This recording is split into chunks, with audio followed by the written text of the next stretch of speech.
love you, Holy Spirit. We thank God we have a guide, and we appreciate what the Lord is doing through His Spirit. Salamat sa kalakasan na pinagkakalob ng Panginoon sa atin. Tunay nga na napakabuti ng Diyos. The Lord has been so good to us. We appreciate the Spirit of God.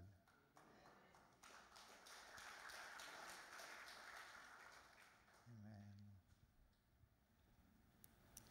And we desire more of His Spirit. We desire a brand new touch from God, a fresh experience from the Holy Ghost. Purihin ang Panginoon. Turn your Bible with me in Isaiah 66.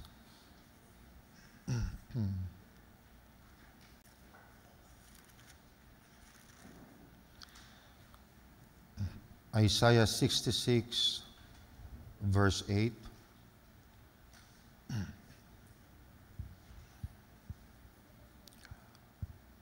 Who had heard such a thing? Who had seen such things? Shall the earth be made to bring forth in one day? Or shall a nation be born at once? For as soon as Zion travailed, she brought forth her children. For as soon as Zion travailed, she brought forth her children. I'd like to take that as my title. As soon as Zion travailed, she brought forth her children. As soon as Zion travailed, she brought forth her children. Tayo manalangin sa Panginoon. Our dear Heavenly Father, we thank you, Lord, for the unction of the Holy Spirit that has been leading us and guiding us into your word, that we may receive what we have need of in this hour, because we know, Lord, that we are living at the end time, and soon and very soon, Lord, that you will take us out of this world. Lord, but we have a ministry. We have a role to play before you take us out of this world. There is a preparation to be made, Father. And Lord, I know, Lord, that you are showing us the things that are needed to be done because you want us to be prepared and to walk in your will and purpose for our lives. Lord, our earthly journey will soon be over. And Lord, we want to fight a good fight of faith. We want to yield to the will of the Spirit. Lord, as we surrender our lives at the altar of sacrifice. Lord, break down our self-will that we may fulfill your perfect will for our lives.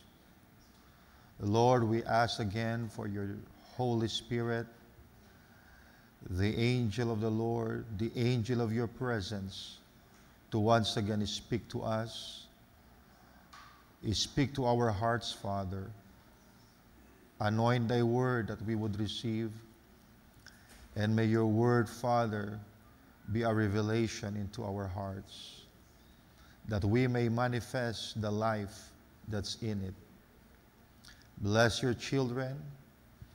Lord, the people who would listen to this message, not just the people in this building, but those who are streaming online, may your blessing be upon them, Father. May your presence be with them wherever they are, Father, as they listen to your word. Bless your children. Lord, nourish us once again by your word. As man shall not live by bread alone, but by every word that proceeds out of your mouth. Lord, we trust for your divine leading, Father, for we ask all these things in the precious name of your Son, Jesus. Amen. Praise the Lord. Purihin ng Panginoon, kayo na po'y makaupo.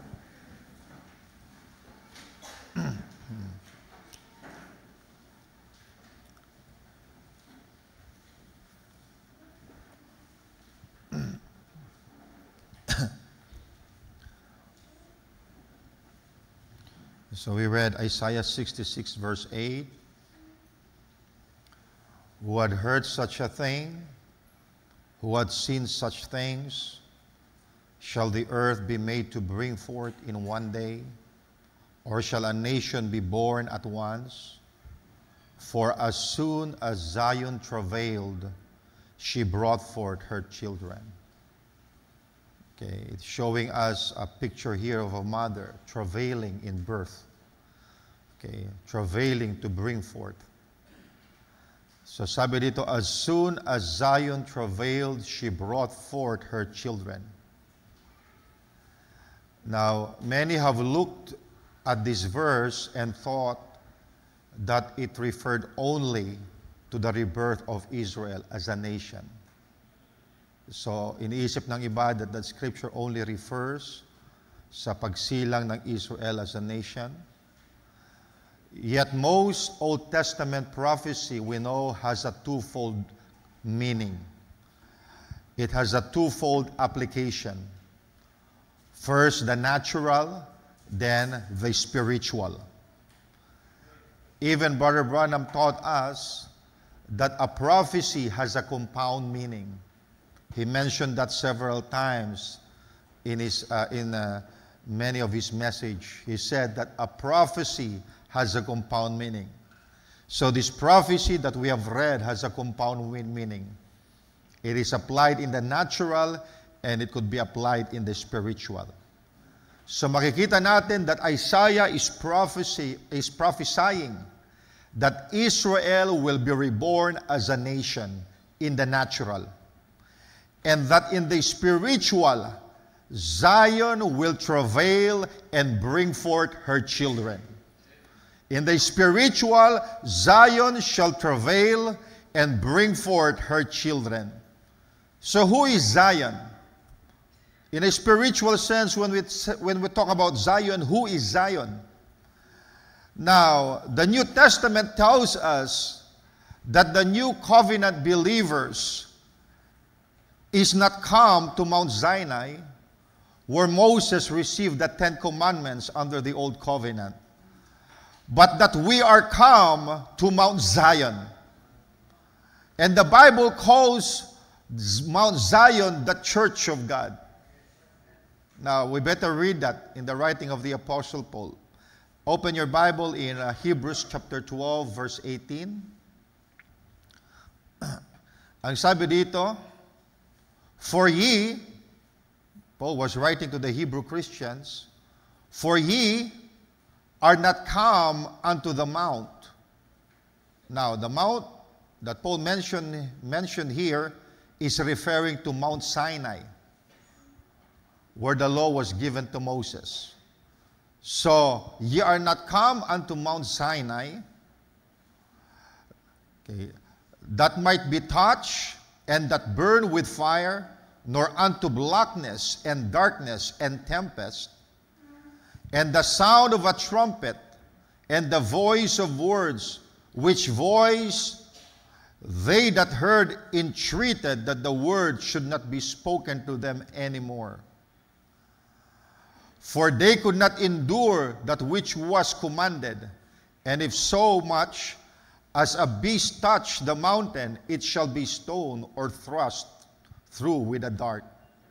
And so terrible was the sight that Moses said, I exceedingly fear and quake. So, Paul was talking here when the law was given to Moses on Mount Sinai. You know, the mountain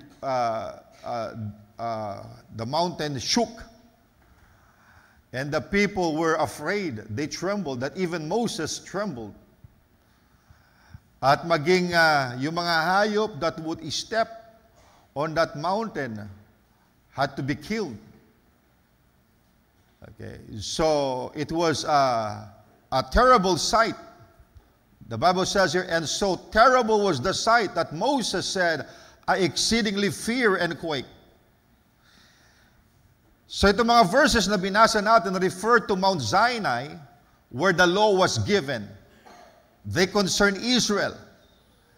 Yet to the Hebrew Christians who had become born-again believers, Paul said, but ye are come unto Mount Zion. So Paul was telling them, you are not come to Mount Sinai, which speaks of the old covenant of the law. Okay, ye are not come to Mount Sinai, but ye are come to Mount Zion. And let's see what he said about Mount Zion. Verse 22. But ye are come unto Mount Zion, unto the city of the living God, the heavenly Jerusalem, and to an innumerable company of angels.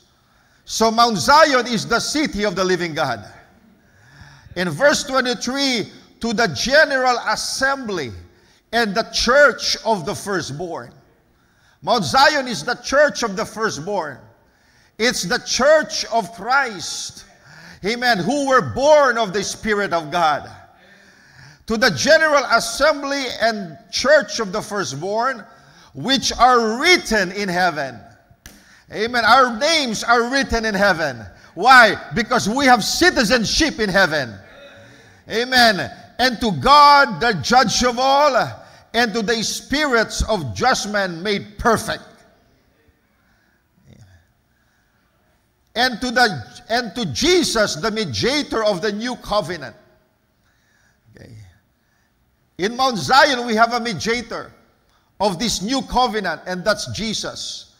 And to the blood is sprinkling that speaketh better things than that of Abel. The blood of Jesus speaks greater things than the blood of Abel. Because the blood of Abel speaks of vengeance. Amen. Nang pinatay siya ni Cain, the blood cried out for vengeance. But the blood of Jesus Christ cried out for mercy, for deliverance. Amen. The blood of Jesus Christ speaks better things than that of Abel. Now, I'd like you to notice that Paul calls the church of the General Assembly of the Firstborn Mount Zion. Tinawag ni Paul ang Mount Zion as the church of the firstborn. So who is Mount Zion? It's the church of the firstborn. And in our text, Isaiah 66 verse 8, ang sabi doon, as soon as Zion travailed. Are we Zion? Are you common to Mount Zion? Are you the church of the firstborn? Amen. The Bible said, as soon as Zion travailed, she brought forth her children. In other words, it's a prophecy, amen, that Zion will travail and shall bring forth her children. Amen. So here Paul, when Paul spoke about Mount Zion, he was talking about all who believe in Christ. He was talking about the church of the firstborn. And with that thought in mind, let us refer again to the scripture in Isaiah. For it will take on a new significance. Okay? So sabi just Isaiah 66 verse 8, for as soon as Zion travailed. Now when I say Zion, I'm speaking of you. As soon as you travail, amen, as soon as Zion travailed, she brought forth her children. Now, do you know why babies are not being born into churches today? Or why there are few births into the kingdom of God? Alam niyo bang dahilan kung bakit kukunti lang ang isinisilang into the kingdom of God? It is because there is no travail. There is no groanings. They had no more babies being born because there was no travailing. Why? Pagkat maraming mga Christian, many Christians have become relaxed. And they have lost their compassion for lost souls. Amen. Nawala na kanilang feeling na ibahagi ang salita ng Panginoon sa mga nawawalang kaluluwa. Amen. Take note, brothers and sisters, no travails, no children. But when Zion travails, the Bible said, but when Zion travails, she brings forth her children. Amen. So it's showing us the importance of travailing. If we want to bring forth children, there must be a travailing first.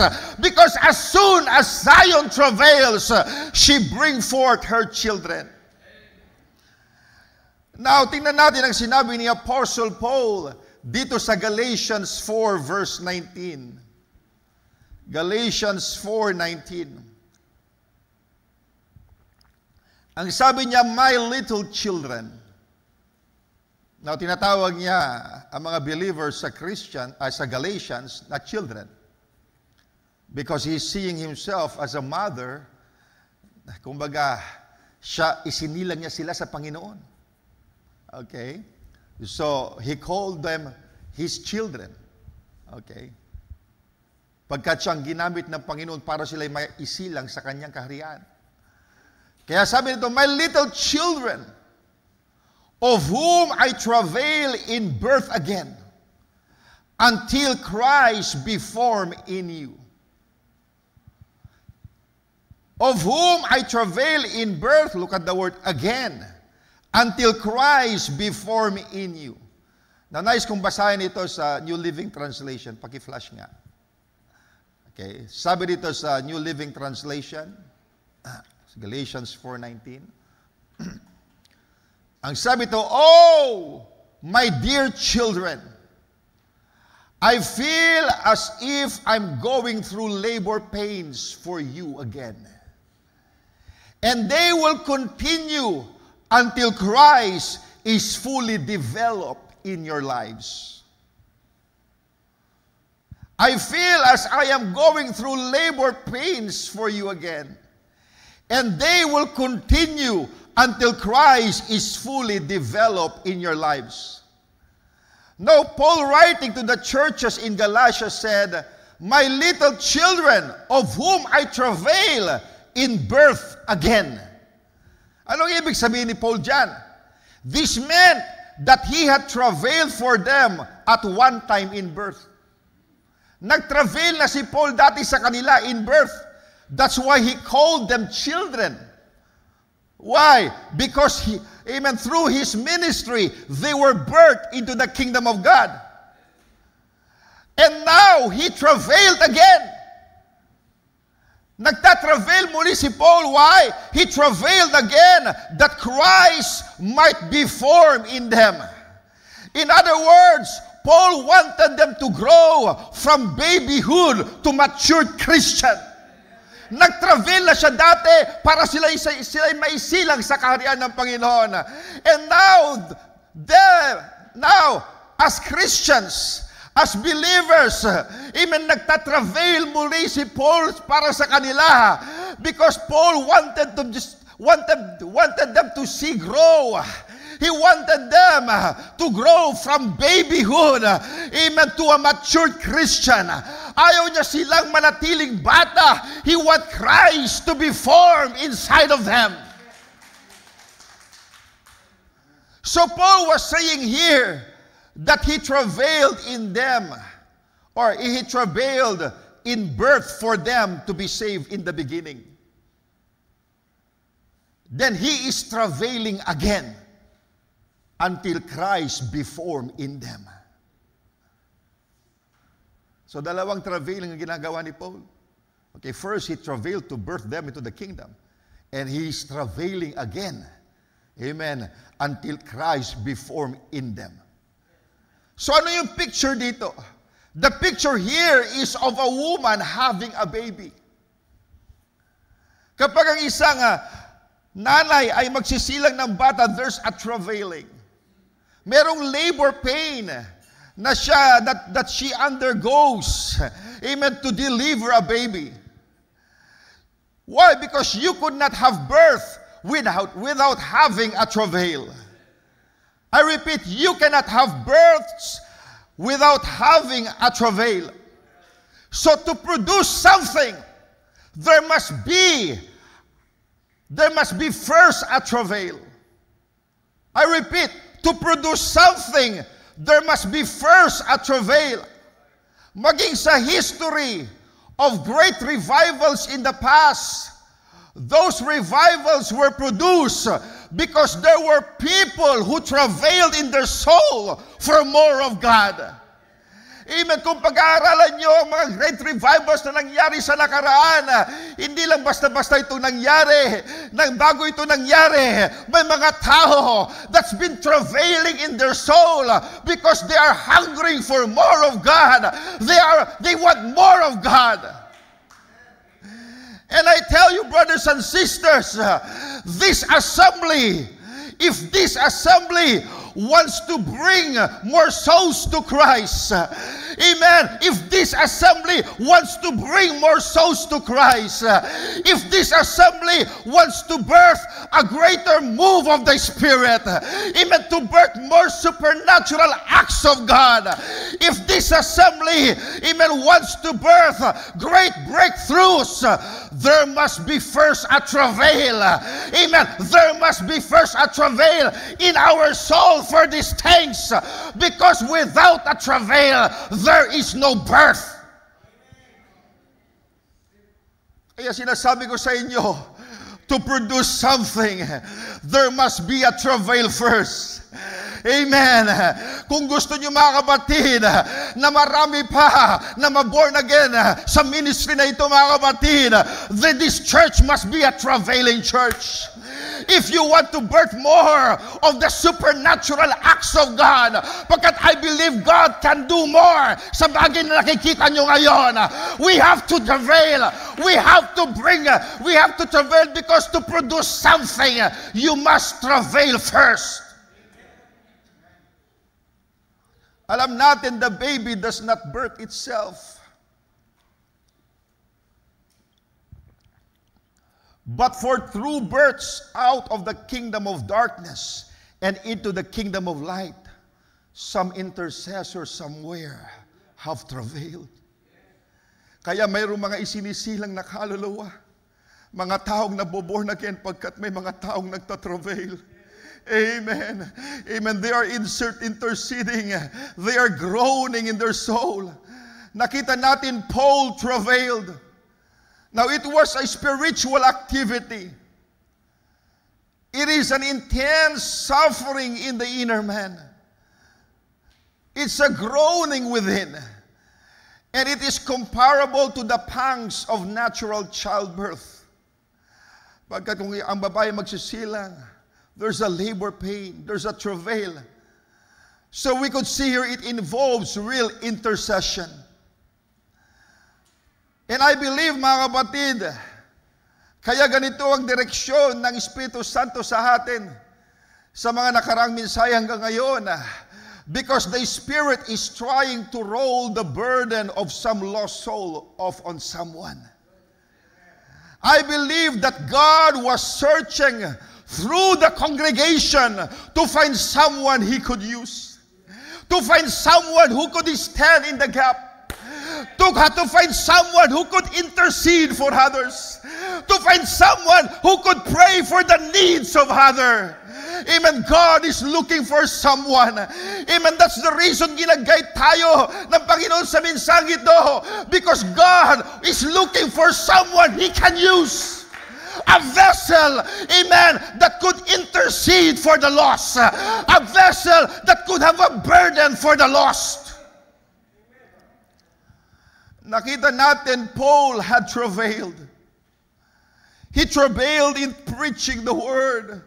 Bagamat nandyan ang mga persecution, nandyan ang kahirapan sa pangangaral ng salita ng Panginoon, hindi niya inindayan, mga kapatid. Ipinangaral niya pa rin ang salita ng Panginoon. So Paul travailed in preaching the word. And not just in preaching the word, he also travailed in prayer. He groaned and prayed for those people, and they were born again. You know what? Travail carries the idea of a woman travailing in birth with pain and agony and groanings.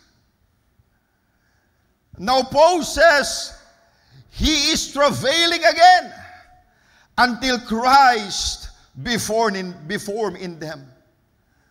Now he travailed for them as sinners to be birthed into the kingdom of God. Kaya tinawag niya silang children. And now he's travailing again for them as Christians, that they might become mature, that they might grow up and not be baby Christians. Pagkat nais ni Paul, amen, ang mga Galatian believers huwag manatiling bata. Amen. He wanted to see them mature. Now, there is a similarity between spiritual growth and physical growth. Alam natin that no one is born a fully grown human. Walang isinilang na malaki na agad. Nakakita ka ba ng isinilang, biglang naglalakad na, katapos nagsasalita na? No, mga kabatid. There is no one that is born a full-grown human. In the natural, people are born babies and they grow up. Diba? Lahat tayo ng isayo sinilang, we were born babies. At tayo'y lumaki, we grew up. And the same thing in the spiritual. No one is born a fully grown Christian. They are born babies. Nang ikay na born again, hindi ibig sabihin matured ka na agad. Because you were born as babies. Merong process of development. Merong growth that you would undergo from babyhood to childhood and to adulthood.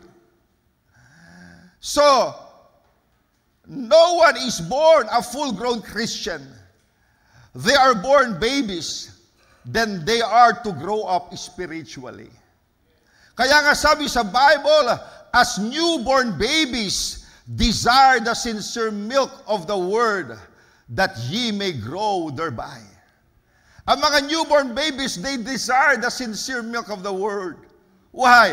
Para sila'y lumaki, para sila'y mag-grow. At nakita natin, these churches of Galatia were trying to get back under the law instead of walking on in grace.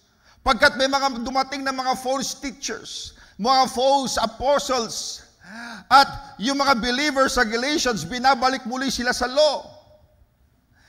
At nang nabalitaan ito ni Paul, Paul was alarmed. So he was interceding. He was praying and travailing for them that they mature and grow. Now, alam natin when a woman gives birth to a child, tulad ng in-illustrate ni Prophet Isaiah at ni Paul, she travails in birth. Merong travailing, amen, to bring forth something. So the mother travails in birth. She groans. And the reason, mga kapatid,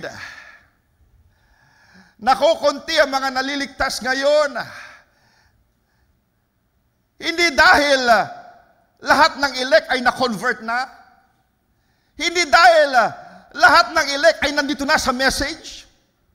Sinasabi ko sa inyo, mga kapatid, I believe na meron pa rin mga tupa ang Panginoon sa mga denominational fold na kinakailangang dalhin sa mensaheng ito.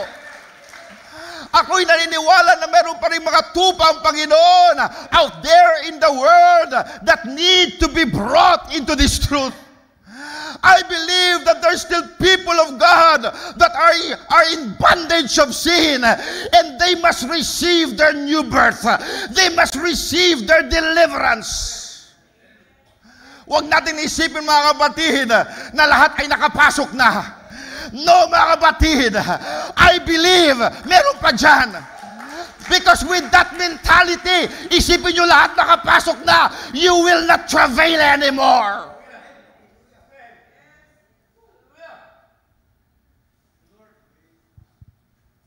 Now, do you want to see more births in this assembly? Maging yung mga dumadalaw dito sa simbahan, masasabi ko, not all of you are born again. No, that's a fact. Hindi lahat na nagsisimba dito ay born again. Some people in this assembly still need to receive the baptism of the Holy Ghost. May mga dumadalaw dito, they still need a new birth. Amen. Some still need deliverance from the power of darkness na humahad lang sa kanila para maisuko nila kanilang buhay sa Panginoon. And the Bible says, as soon as Zion travailed, she brought forth her children. Mount Zion, let us travail. As soon as we travail, even yung mga dumadalo dati dito na hindi pa natanggap ang Espiritu Santo, they would have their birth. They will be baptized with the Holy Ghost because Zion is travailing. Hallelujah! This is the heart of God today. God wants to see Zion travail. Hallelujah! Pagkat may mga kaluluwa pa na nais dalhin ng Panginoon sa katotohanan. May mga naliligaw pa na kaluluwa. Pero Zion has become relaxed. Na para bagang sila na lang ang elect at wala ng iba. But brothers and sisters, may mga tupa pa na kailangan tawagin sa mensaheng ito. Sinasabi ko sa inyo, hindi tayo makakaalis. Hindi tayo mararapture hanggat hindi kompleto ang bilang. Amen. As soon as Zion travailed, she brought forth her children. If there is no travail, there are no children. Are you catching that? If there is no travail, there are no children. Now, I'm not saying that there is no travailing in this church at all. Hindi ko sinasabi na walang travailing na nangyayari sa iglesia. But I think we have not travailed enough. I think we have not grown enough. Do you agree with that? Kulang pa yung ating travail. Pagkat kung sinasabi niyong sapat na ang travailing ng Mount Zion, dapat punong-puno tayo pag prayer meeting. Do you see that?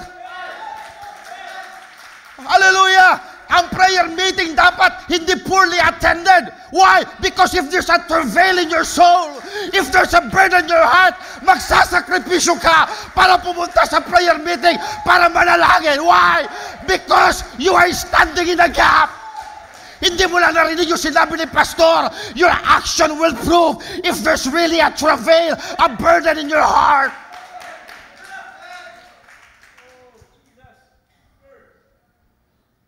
We have not travailed enough. If you are honest in your heart, you could say yes to that. Amen. Amen. I'm not trying to gauge you na beyond what we really are. No. I'm honest in my heart. And I'm saying, as a pastor of this church, we have not travailed enough. We have not grown enough.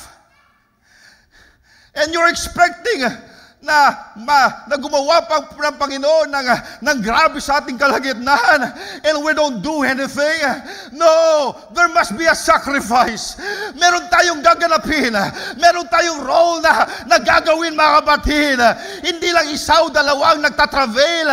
But if we will all be united in travailing and groaning, I tell you, God will accomplish more in this church. Kung lahat tayo magkakaisa in travailing, mas marami pang gagawin ng Panginoon sa iglesia. More people will be delivered from the power of darkness. More people will be baptized with the Holy Ghost and fire. More people will experience new birth. More things will be produced in this ministry. Why? Because when we travail, when Zion travails, chains of darkness are broken. Amen. When we travail, prison doors are being opened and God's people are being set free. Hindi ba isang kagalakan na makita mo, amen, an elect of God be set free from the bondage? Ang sabi sa Biblia, ang isang sinner na tumanggap sa Panginoon, nagdiriwa ang sangkalangitan. It doesn't take two for heaven to rejoice. Kahit isa lang, nagre-rejoice ang langit. Hallelujah.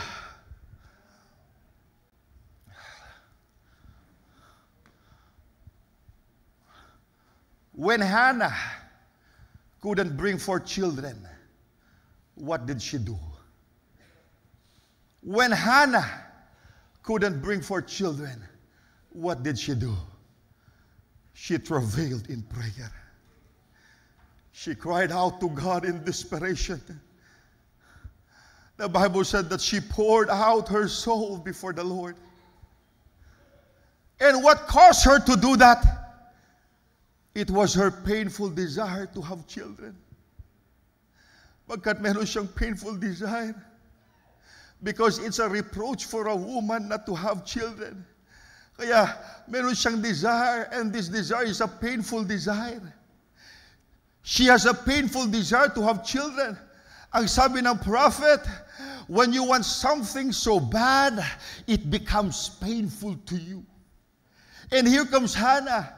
She wants children so bad. So it becomes a painful desire. Amen. Sa tuwing siya'y mananalangin, iniiyak niya ito sa Panginoon. Iniiyak niya ito sa Panginoon. She would groan and pour her soul to God. Why? Because it's a painful desire. And when Hannah travailed, amen, when Hannah travailed, she brought forth children. Amen. Binigyan siya ng Panginoon. Binigay sa kanya ng Panginoon si Samuel. Pero hindi lang si Samuel ang binigay sa kanya ng Panginoon. Ang sabi sa Bible, nanganak pa siya. She begot 3 more sons and 2 daughters.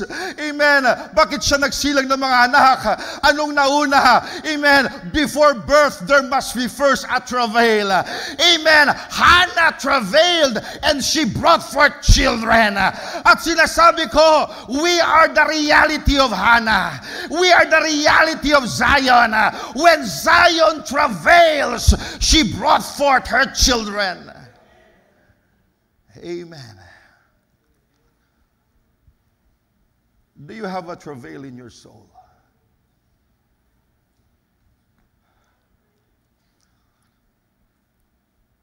Do you have a painful desire for your children to get saved? I'm not talking about just a desire, a painful desire. Do you have a painful desire to see Christ form in you? Do you have a painful desire to produce God's promises in your life? No travail, no children. And as surely as we travail in prayer, we will give birth to babes in Christ. And we don't only travail for lost souls. We can also make intercession for saints. For the saints, for the believers. Remember, Paul told the Galatians, ang sabi niya, my little children, of whom I travail in birth, sabi niya, again, until Christ be formed in you. In other words, he travailed in prayer for them until they grew up to be mature Christians rather than baby Christians. He already travailed to birth them into the kingdom of God. Pero nakita niya, these people, these believers need to mature. So he travailed again that Christ may be formed in them. Paul wants to see the Galatians, the believers in Galatia, to be matured. So do you travail until Christ be formed in you? May mga nakikita ka pa sa buhay mo na kinakailangang matanggal. Mga bagay na hindi marapat sa isang Kristiyano, but you don't even travail in your soul. Do you travail until Christ be formed in you? Do you travail until Christ be formed in the lives of your fellow believers? Marahil sa pagdadalo mo sa church, may nakikita kang mga kapatid dito na ilang taon na dumaralo pero bata pa rin. Hindi pa rin lumalago, hindi pa rin nagmamature. What do you do?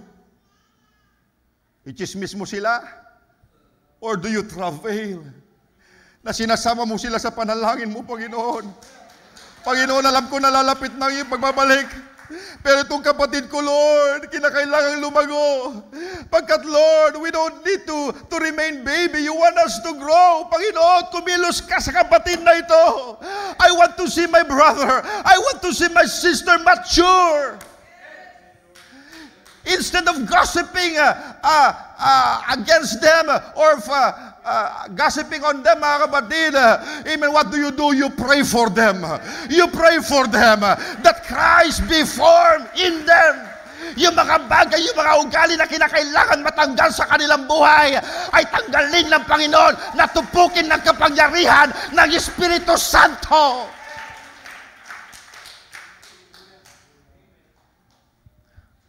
You see, we are responsible to travail until Christ be formed in the lives of God's people. Huwag kayo parang sikain, am I my brother's keeper? Yes, you are your brother's keeper. Amen, mga kapatid, kapag tayo nananalangin, hindi nyo lang pinapanalangin ang inyong sarili o inyong pamilya. Mayroon kayong concern sa gawain ng Panginoon. Mayroon kayong concern sa inyong mga kapatid. Dinadalangin nyo sila. Lalo yung mga bagong converts na bata pa sa Panginoon. Dinadalangin nyo sila. Amen, na pagkalooban sila ng Panginoon ng karunungan. Higit na karunungan at kalakasan para sila ay mag-mature at hindi manatiling bata. Yes, we have a responsibility.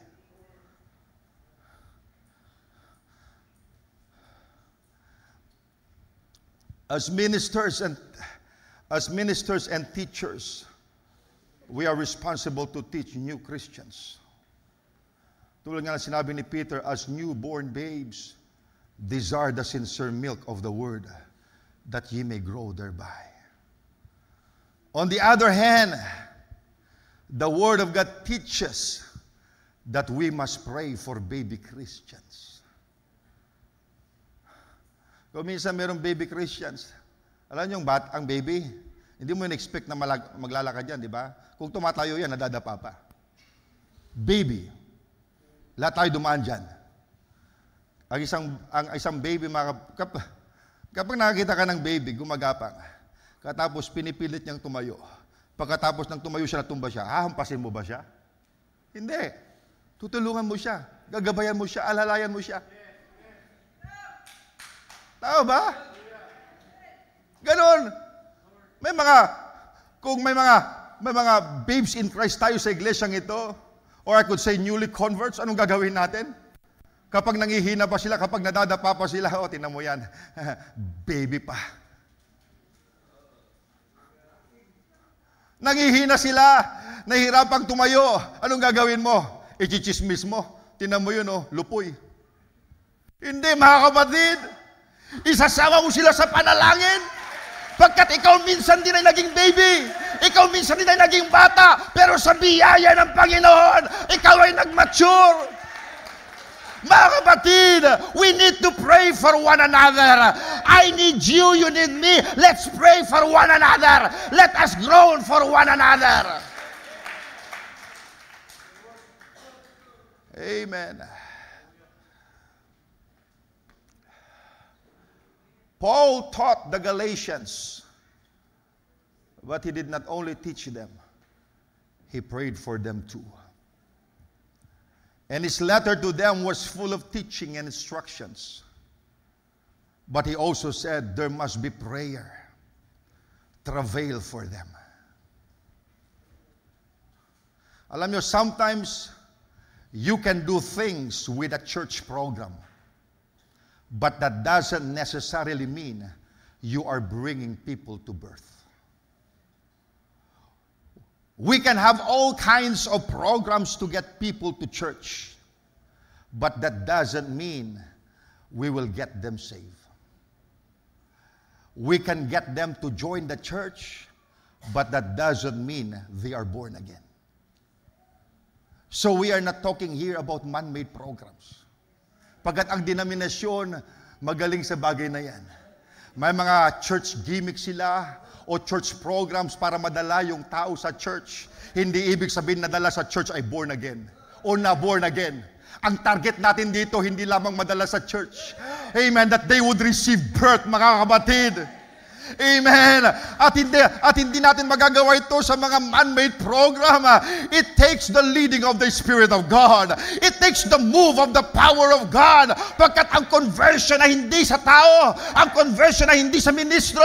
Sabi sa Jesus Christ, no man can draw them unto me except the Father will draw them unto me. It takes God to draw people to Christ. Conversion is a work of God, not man. That's why we need prayer. We are not talking here about increased attendance. Because, mga kapatid, marahil nag-increase yung attendance natin, pero marami hindi born again. I'm not talking about that. I'm talking about birth. When Zion travails, amen, she brought forth her children. I was reading a part of the life story of a man called Charles Finney. And I'm blessed with his life as I was reading an account of his life. This man was born in 18-something. But alam niyo mga kapatid, according sa history, itong taong ito, kapag siya'y nangaral, yung mga nadala niya sa Panginoon, 80% sa kanila ang nananatili, which is a very high rate. Diba? Kung minsan may mga nahahatak ang mga aral, pero just few percentage yung nagpapatuloy na nananatili. But according sa history, 80% na dinadala niya ay nananatili. He would preach in cities. Pupunta yan sa isang syudad.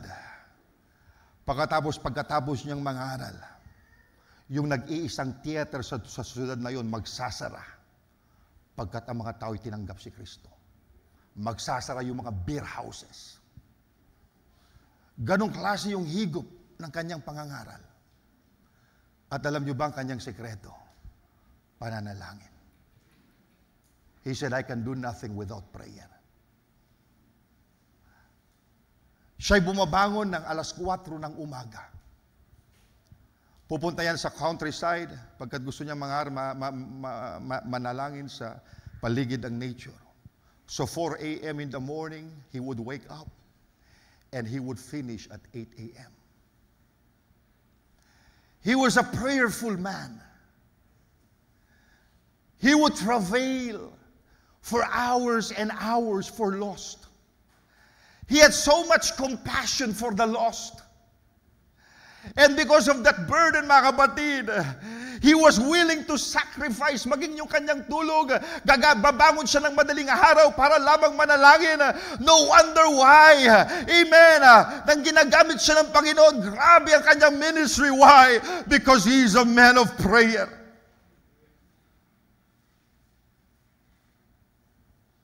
I'm not saying na yung bagay na yan ay gagawin pa ng Panginoon ngayon because I believe na meron pang tatawagin ng Panginoon pero mga gleanings na lang. Hindi nakatulad yung panahon ni Charles Finney. Kapag siya'y nangaral, almost all the city would be converted. But that is the secret. At merong best friend si Charles Finney, I just forget the name, na bago ang kanyang crusade o evangelistic campaign, itong matandang ito na retired na, magtatawag pa siya ng dalawa. And they would have an intercessory prayer. Eh one time, meron silang nirentahang bahay. Pagkatapos yung nagpaparda ng bahay, nangangamba na kasi nakikita niya yung itong kaibigan ni Charles Finney. Nakikita niya nakadapa kasama yung dalawang kasama niya, umiiyak, hindi niya alam kung ano nangyayari. There's something wrong. So nilapit ni Charles Finney, itong kaibigan mong ito, nangangamba ako kasi lagi kong nakakita na nakadapa sa floor. Katapos na nanangis kasama niya. Sabi ni Charles Finney, no, they're all right. Why? Because they are just interceding for lost souls. They were standing in the gap. I just wonder how many Christians today still have such a burden in their soul. Babangon na madaling araw. O kung sa prayer meeting ka, nahihirapan ka ng dumalo, how much more gigising ka ng madaling araw?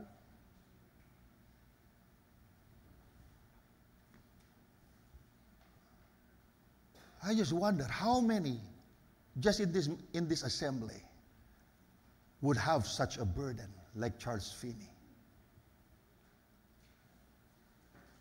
Now, last Tuesday, I give you an example of a prayer warrior. His name was Epaphras. He did the same thing for the Colossian Christians and those in Laodicea and Hierapolis. I'd like to read that again. Turn your Bible in Colossians chapter 4, verse 12.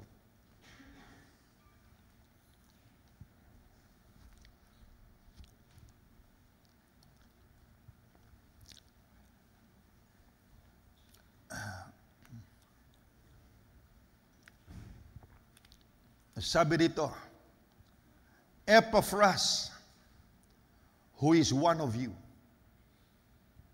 a servant of Christ, saluteth you. And Apostle Paul described who this man is, Epaphras. Sabi niya, always laboring fervently for you in prayers. Not just laboring fervently, always. Nang ibig sabihin na ang kanyang prayer life is constant. Hindi lang siya nanalangin kung mayroong pangangailangan. Hindi lang siya nanalangin if there's some trouble. No, this man is prayerful. He prays always. Always laboring fervently for you in prayers, that ye may stand perfect, mature, and complete in all the will of God. Just like Paul, he is travailing that Christ may be formed in them.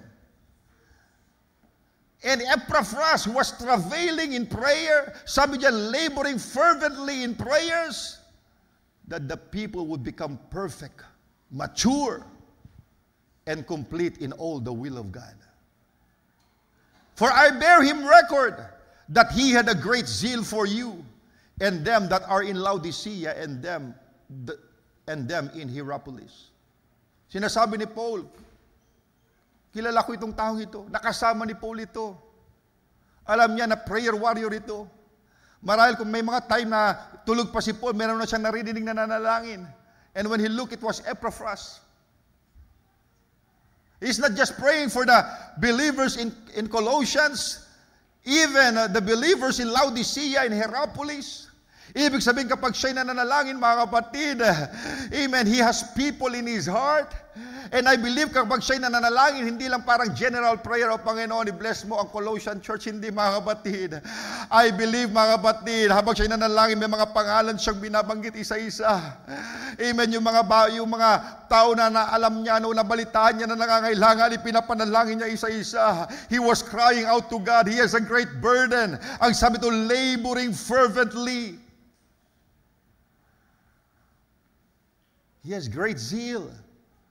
So Epaphras was laboring fervently for the Colossians in prayer. Now the Greek word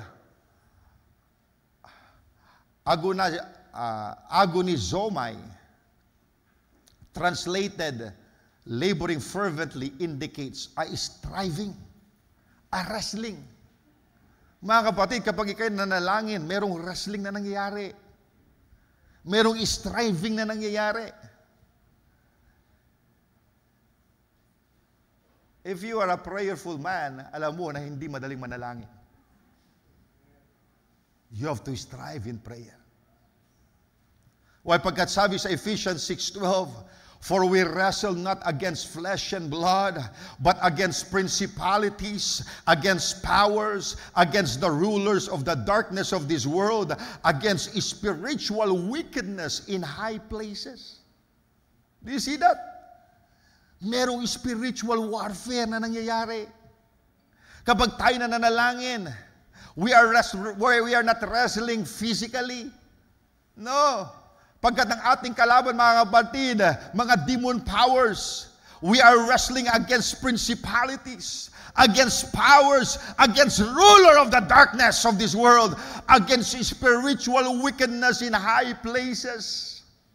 Those are the wicked spirits. So nakita natin that Epaphras is a prayer warrior.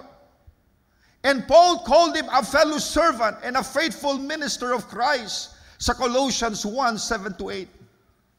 At isa sa mga sekreto sa kanyang ministry ay ang kanyang prayer life. Paul knew this because Epaphras and Paul shared the same room. Kaya kapag nananalangin si Epaphras, Paul knew about it. Now, tinan niyo pagkakatranslate sa Centenary Translation of the New Testament.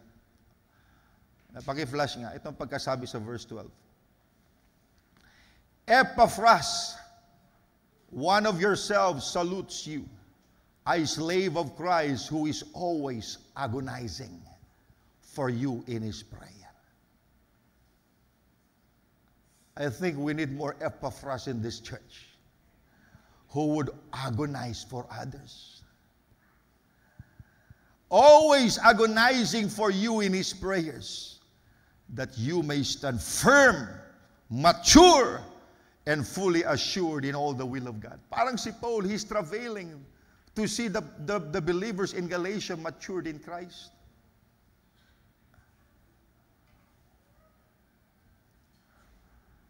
Now, would you like to have the same burden like Paul and Epaphras? Mga kapatid, God is looking for people He can use to intercede for the lost and for the saints. People He can use to intercede for the unsaved and the saved. Mga kapatid, there's a spiritual warfare. We need a greater force in this warfare. Kaya kinakailangan ng pagkakaisa. Kinakailangan ng pagkakaisa. Tingnan nga natin sa Ephesians chapter 6.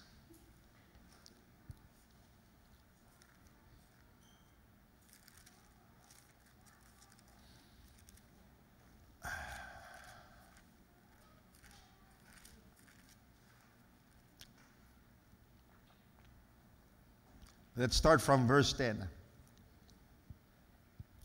Ephesians 6 verse 10. Finally, my brethren, be strong in the Lord and in the power of His might. Be strong in the Lord and in the power of His might.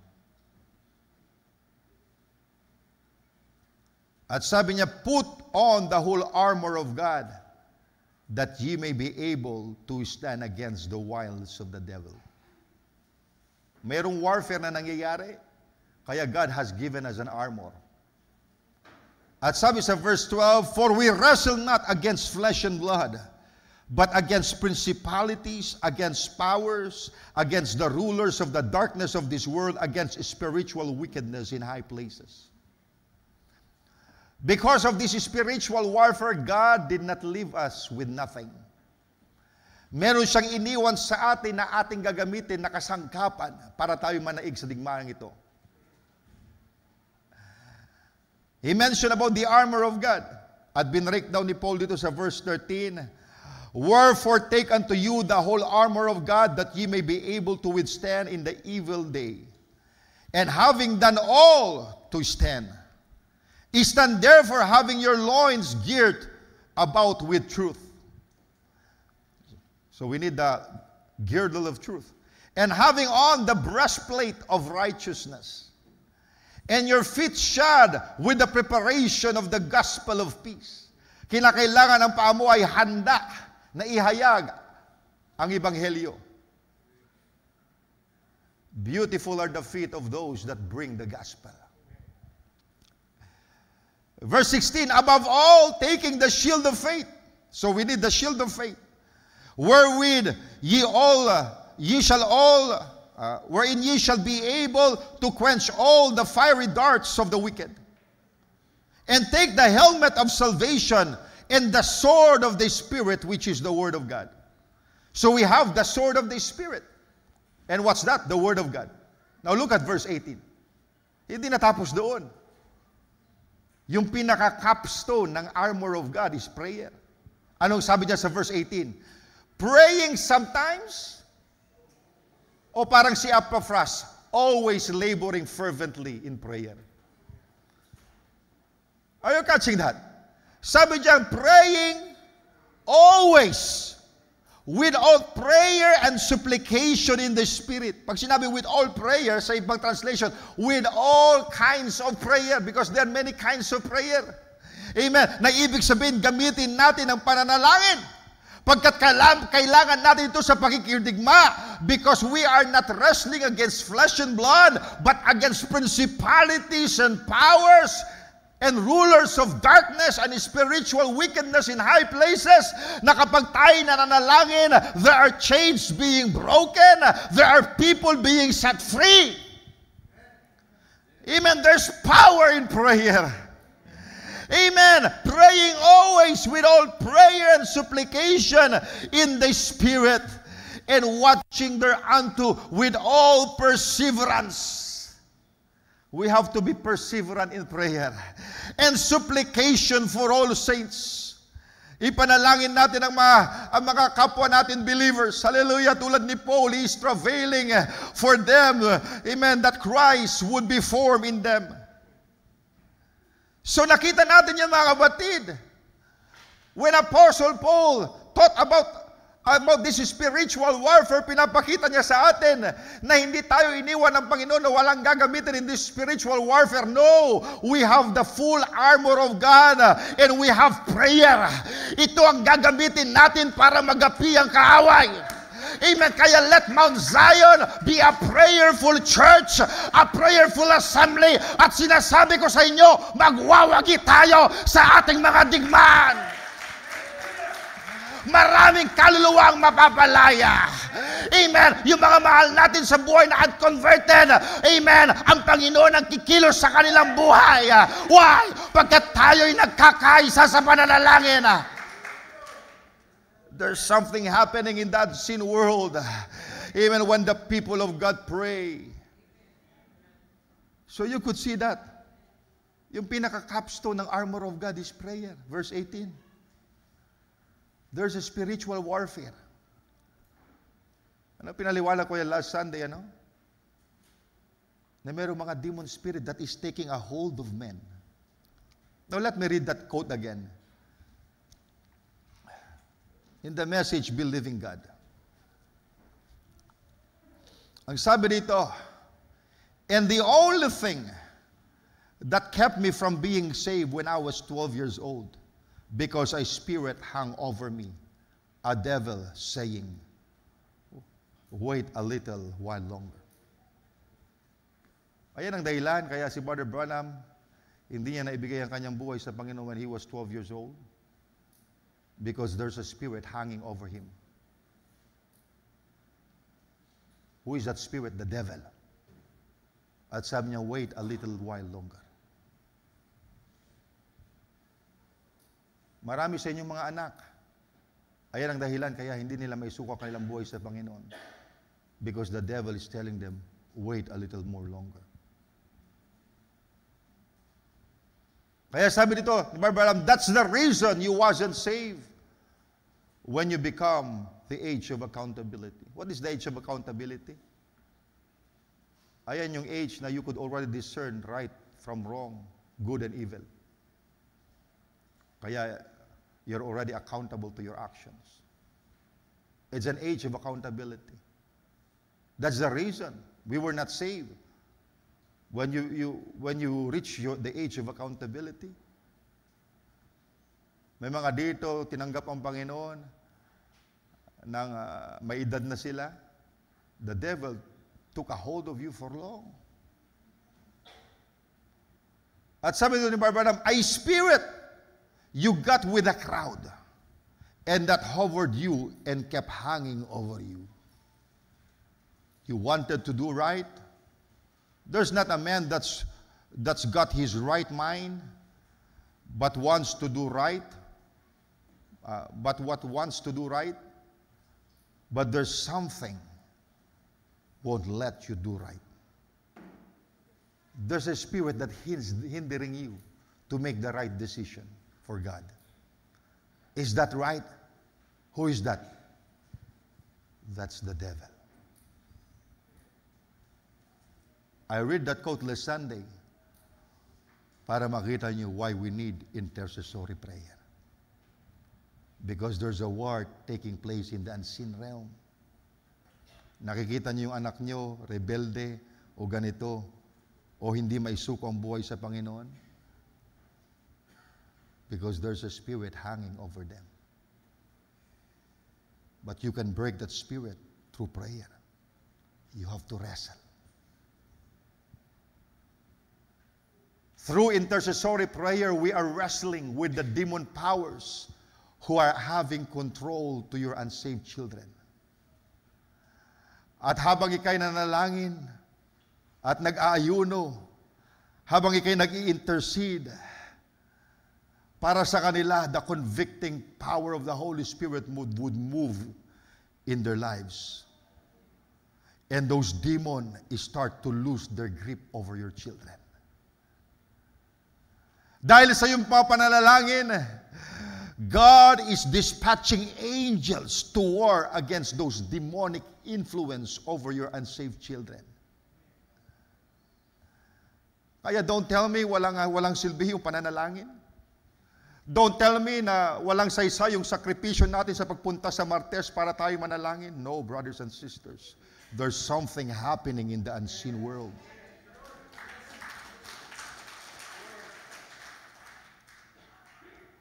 And when those demons started to lose their grip over your children, then you would see changes in their behavior. Kung dati matigas yung puso ng anak mo, na in-invite mo lang sa church na dumalo, nagagalit o ayaw, pero something is changing. Parang naiiba na yung atmosphere na nagkokontrol sa yung anak. At maya-maya, kahit hindi mo sinasabi, sasabihin niya, Mama, Tatay, pwede bang sumama sa'yo ngayon? Gusto ko rin magsimba. What caused that? Pagkat merong digmahang nangyari sa spiritual realm. And you are so perseverant, hindi ka sumuko para sa iyong mga anak. Hallelujah! Amen! Niluluhod mo sila lagi sa Panginoon. Merong nangyayari, hindi natin alam, na si Daniel, when he fasted for 21 days, and when he was praying for 21 days, merong nangyaring war in the unseen world. Amen! Because from the very first din na siyang nanalangin, an angel was sent to minister to him. And there was war in the heavenlies. I'm referring to this atmospheric heaven. Merong nangyari. Now, I'd like to read a story here in Exodus 17.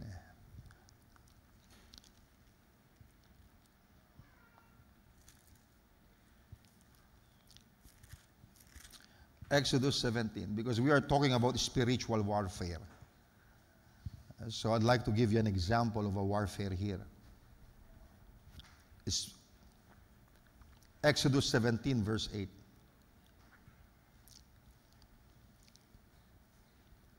Then came Amalek and fought with Israel in Rephidim. And Moses said unto Joshua, choose us out men, and go out and fight with Amalek. Tomorrow I will stand on the top of the hill with the rod of God in mine hand. And Joshua did as Moses had said unto him, and fought with Amalek. And Moses, Aaron, and Hur went up to the top of the hill. And it came to pass, when Moses held up his hand, that Israel prevailed. And when he let down his hand, Amalek prevailed. And Moses' hands were heavy. And they took a stone and put it under him, and he sat thereon. And Aaron and Hur stayed up his hands, the one on the one side and the other on the other side. And his hands were steady until the going down of the sun. And Joshua discomfited Amalek and his people with the edge of the sword. Now look at this war.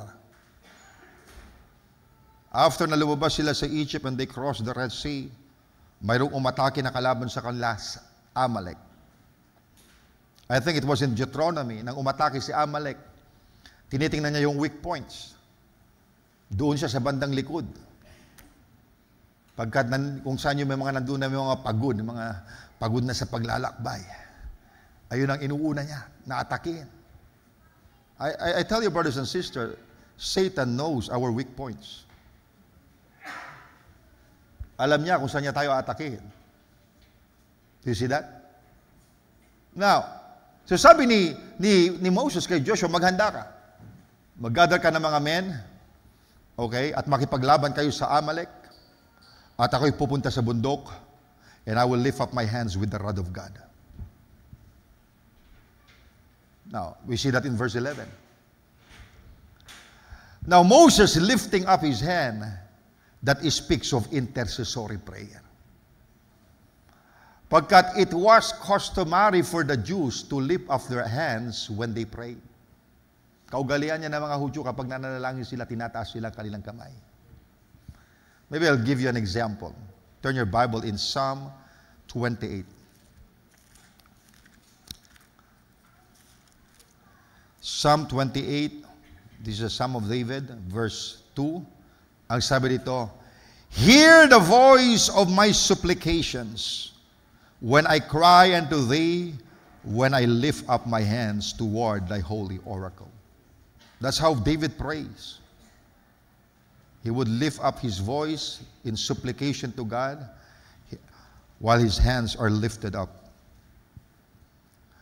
Now, tingnan naman natin dito sa 1 Kings. Okay, this was the prayer of King Solomon, the son of David. 1 Kings chapter 8.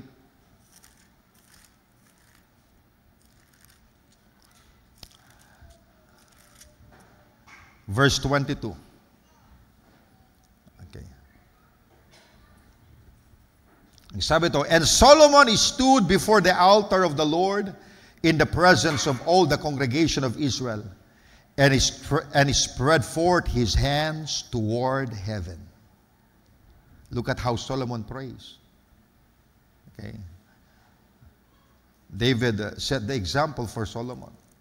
Okay, he would raise his hand while praying. His hands lifted out toward heaven.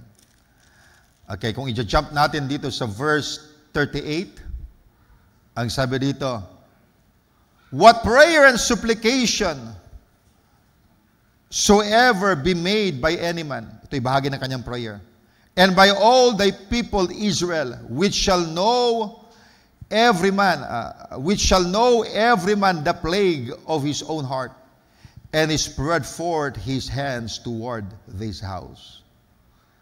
So, when they prayed towards the house of God, their hands lifted up. Okay, in verse 54, ang sabi dito, and it was so that when Solomon had made an end of praying all this prayer and supplication unto the Lord, he arose from before the altar of the Lord, from kneeling on his knees with his hands spread up to heaven. So it's very customary for the Jews when they pray, their hands are lifted up. Even sa 1 Timothy, tingnan natin ang writing ni Paul dito, 1 Timothy,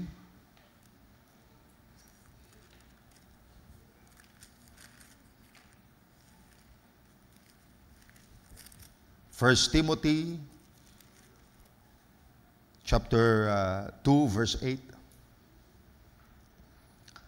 Sabi ni Paul in his writing to Timothy, I will therefore that men pray everywhere, lifting up holy hands without wrath and doubting. Sabi ni Paul, I will therefore that men pray everywhere, lifting up holy hands. That's why we lift up our holy ones when we pray. When we worship, we lift our hands too. Sabi ni Brother Branham, if you lift up your hands, you're defying the law of gravity. Because gravity wants your hands down. But the Spirit wants it up. Amen, as you worship the Lord. So, nakita natin dito that Moses lifting up his hands was an act of intercessory prayer.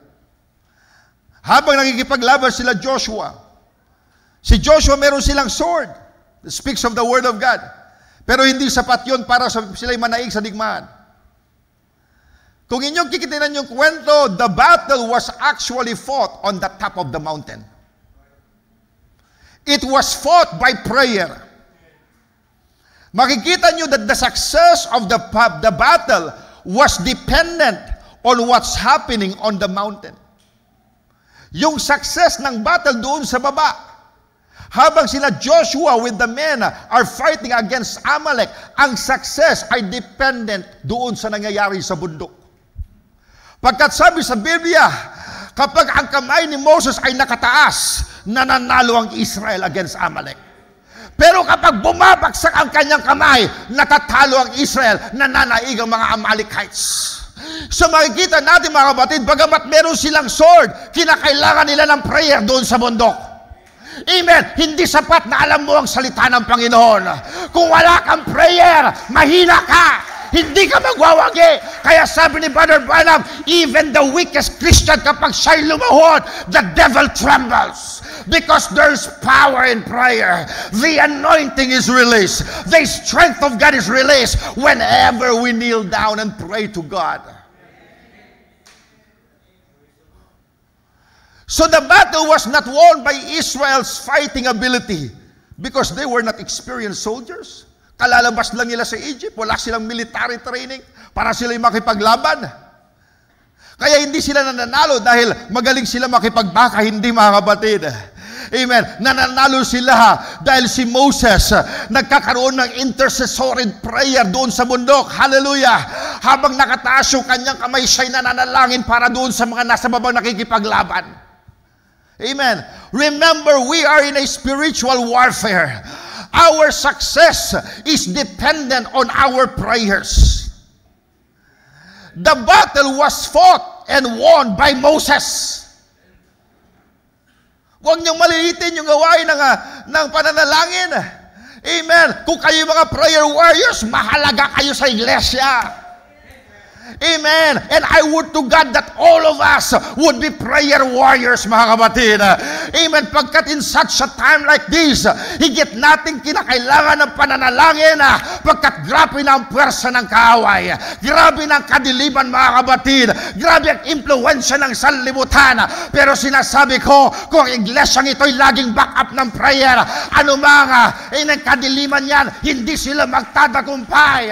Why? Pagkat merong mga tao na nagre-wrestling against the power of darkness in prayer. Amen.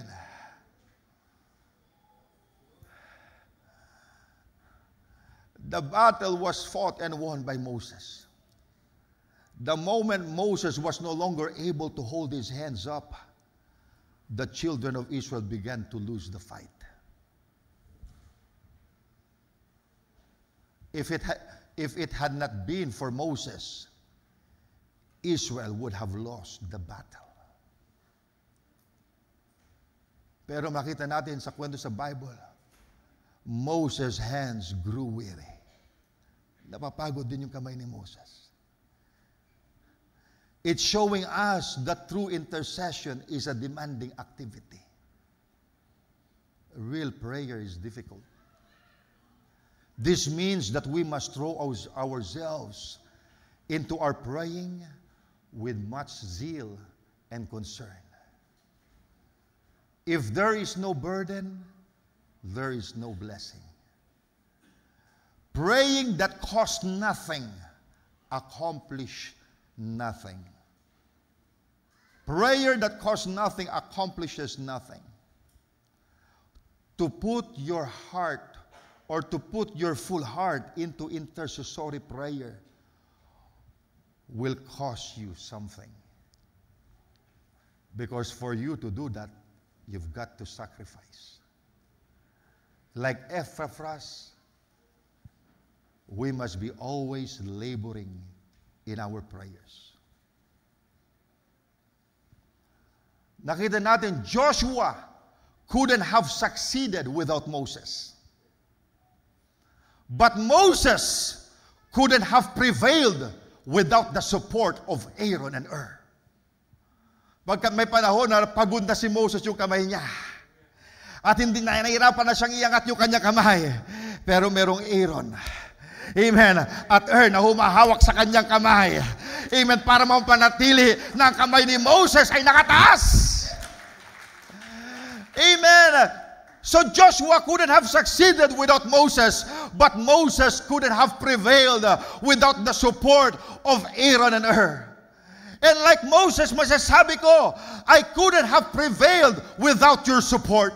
I couldn't have prevailed without your prayers. Kaya mga kapatid, nakakatayo ko dito na malakas pagkat alam ko na mayroong mga taong nananalangin sa akin. May mga tao na ipinapanalangin ng ministry that whenever they kneel down, they always remember the pastor. Kaya kahit anong gawin, atake ng kaaway sa akin, hindi siya nagtatagumpay because somebody is praying for me. I could not prevail for myself. Ibig sabihin, mga kapatid, I need you, you need me, and together we will work. Amen. And we will have great victory. Magtutulungan tayo sa bawat isa. Amen. Kailangan ko kayo. Kailangan nyo ako. Kailangan natin ang bawat isa. And if we are united, sinasabi ko sa inyo, walang tigmaan ang iglesyang ito na hindi natin mapagtatagumpayan. Ano bang challenges na dumating? Magtatagumpay tayo pagkat ang iglesia ay punong-puno ng panalangin. Kahit may sword si Joshua, kahit alam mo ang 7 seals, church ages, trumpets, vials, kung wala kang panalangin, talunan ka pa rin. Kinakailangan mo ng intercessory prayer. Amen. Kinakailangan mo ng mga tao na lumuluhod para sa iyo. Hallelujah! Mga tao na mayroong burden. Amen. Na niluluhod ka. Nakikita mga pangailangan mo. Nakikita ka, ginagawa ng kaaway sa buhay mo. Pero sila'y lumuluhod para sa iyo. Why? How could they do that? How could they stand in the gap for you? Because of the love of Christ that is shed abroad in their hearts by the Holy Ghost. Amen. We need one another.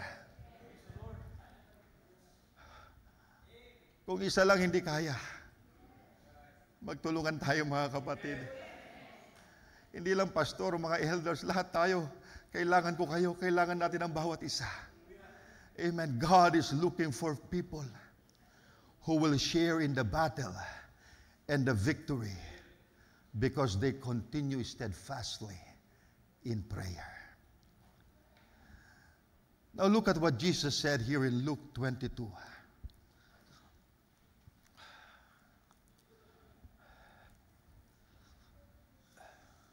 Praise God.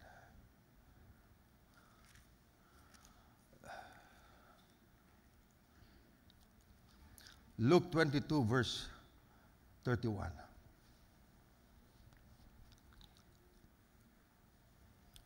And the Lord said, Jesus was talking to Peter, Simon Peter. And the Lord said, Simon, Simon, behold, Satan had desired to have you, that he may sift you as a wheat. Verse 32. But I have prayed for thee, that thy faith fail not, and when thou art converted, strengthen thy brethren. Alam ni Jesus Christ that this man Peter would deny him thrice. Satan desired of him to sift Peter as a wheat.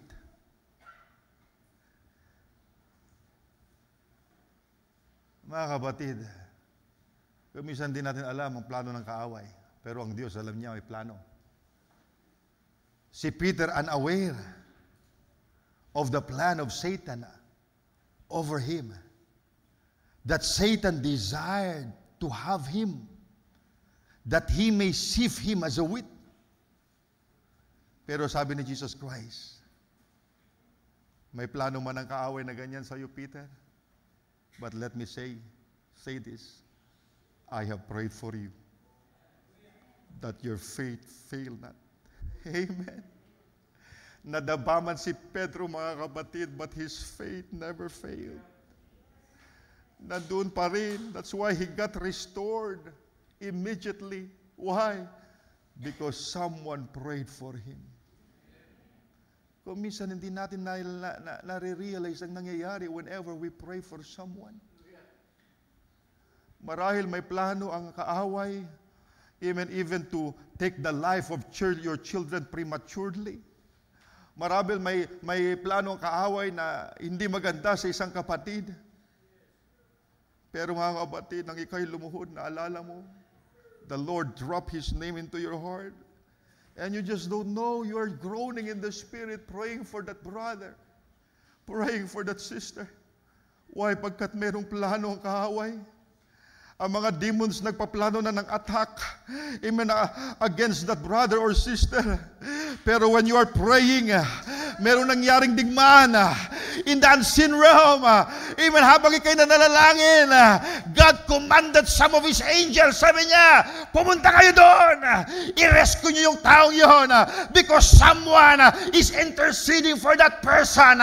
Angels are released. The power of God is released. Amen. Why? Pagkat mayroong mga tao na nananalangin. Amen. May mga kapatiran kung minsan hinahatak na lang kaaway para hindi magsimba.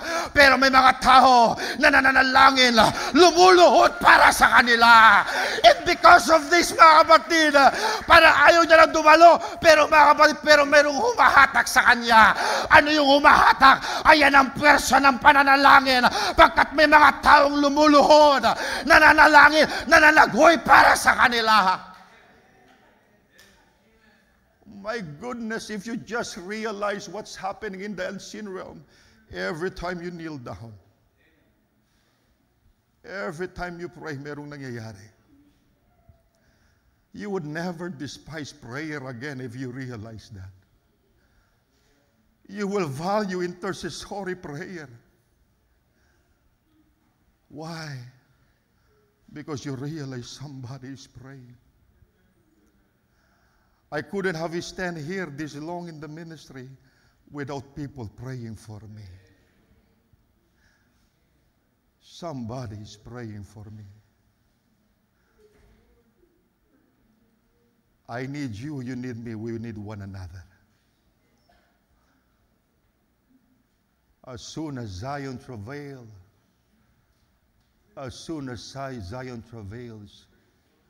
she brings forth her children. Sometimes we want to see more souls saved, but are you travailing? You want to see that this ministry would produce greater things, but do we travail? Do we have a burden? Are you willing to sacrifice? O sinasabi mo lang, alam ko malapit ng rapture. Brad, tingnan mo nangyayari sa mundo ngayon. O, malapit na tayong umalis. Malapit ka nang umalis. Sinasabi mong handa ka na, how about others, the others?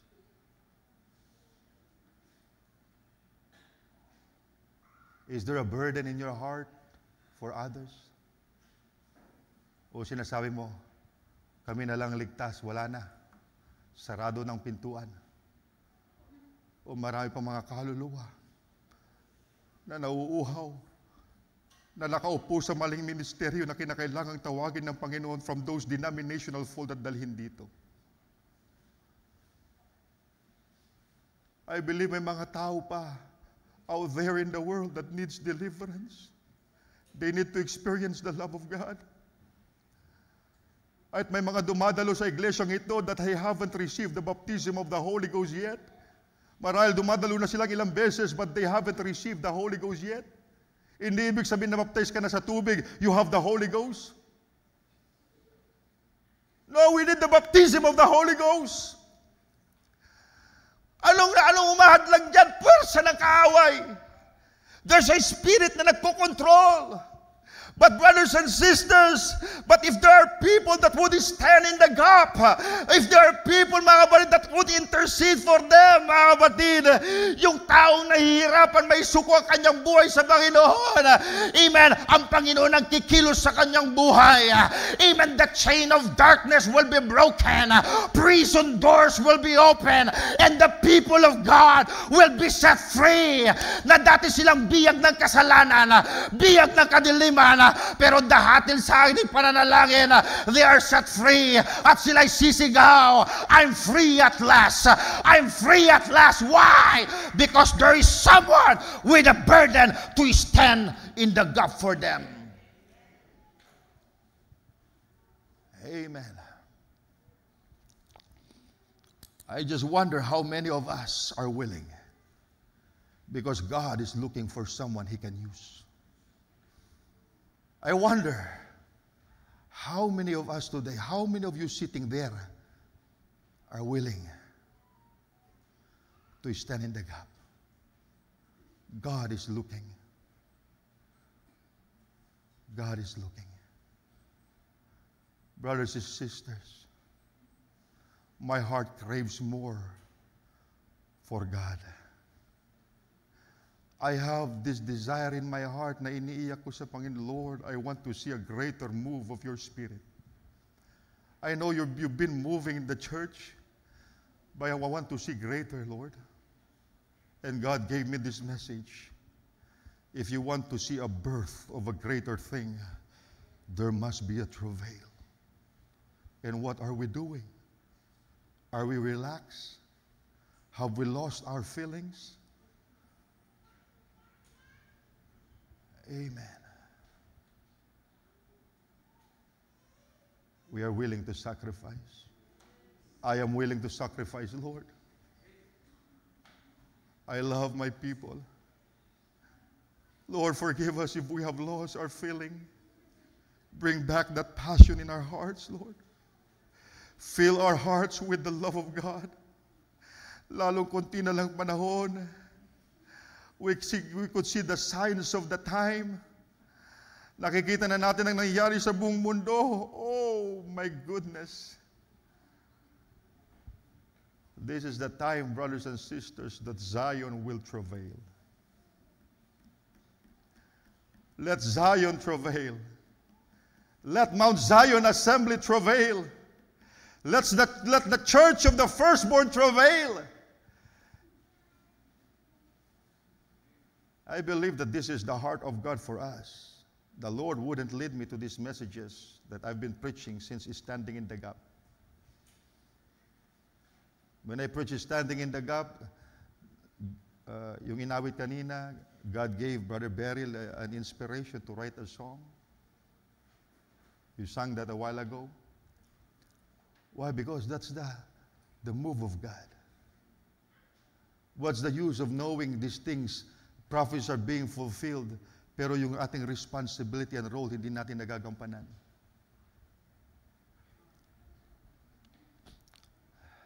Let us stand in the gap, mga kapatid.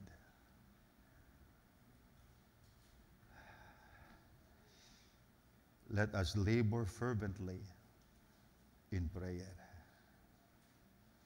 Musicians, please come. Let us all stand.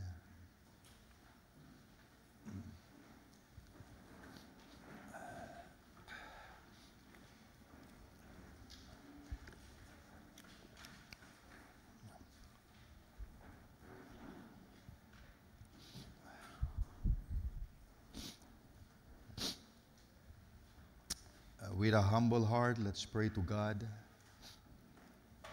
Let's pray to the Lord.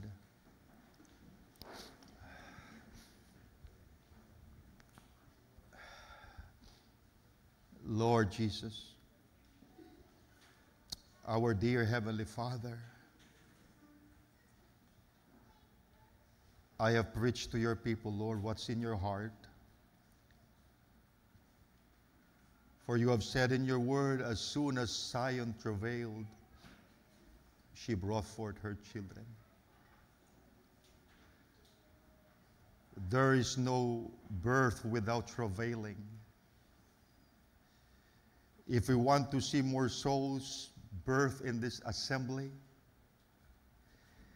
if we want to see birth of greater breakthroughs,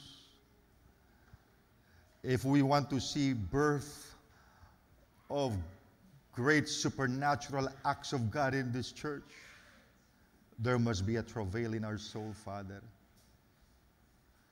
Forgive us, Lord, as an assembly. I think, Lord, we have not travailed enough. We have not grown enough, Father. But I know, Lord, that you have spoken into our hearts today, showing us the need.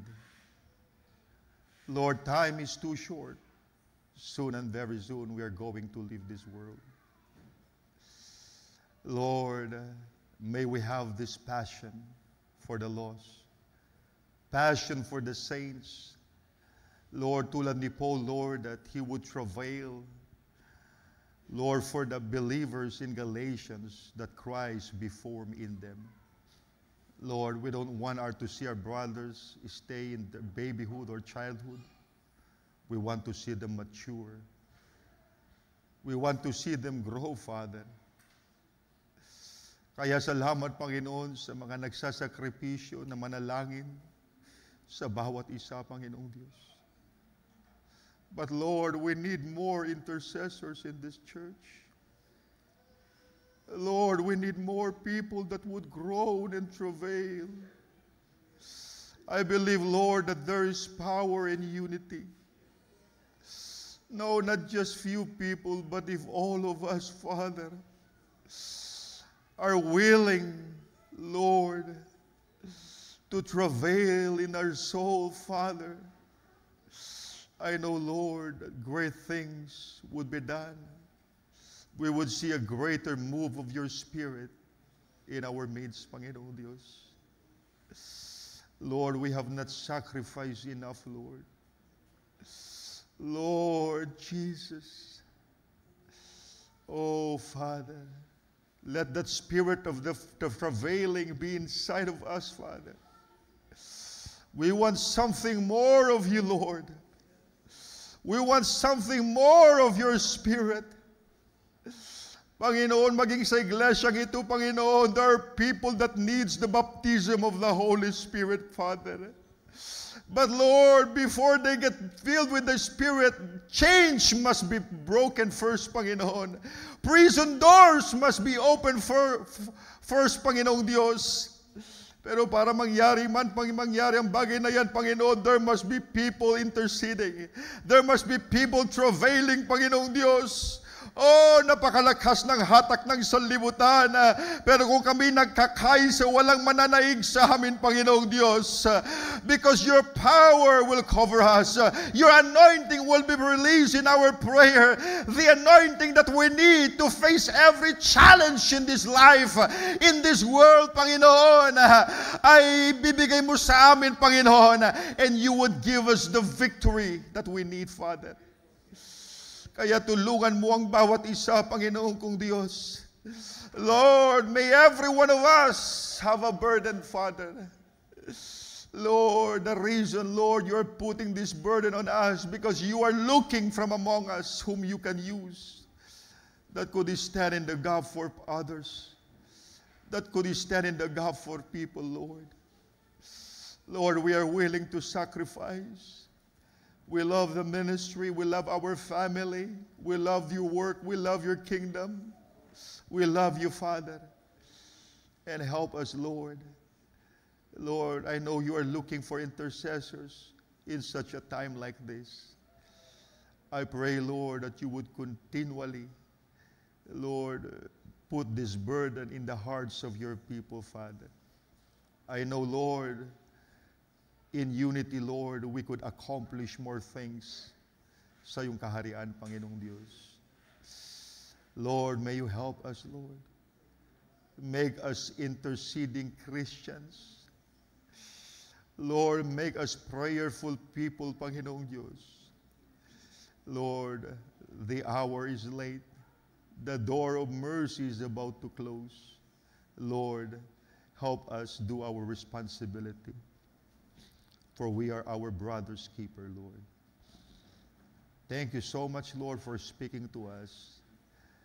I pray, Lord, that this message, Lord, would be rooted and grounded in the hearts of your people, that we may be able to live thereby. Bless your children, Father. Help us. Help us, Lord, do what you want us to do, Father. I know, Lord, that with the help of your Spirit, we can fulfill these things. Help us, Lord, to be united. Give us willingness of heart, Lord, to do what you are requiring from us. Help us, Lord. Lord, we commit these things in prayer. In Jesus' name we pray. Amen. Praise the Lord.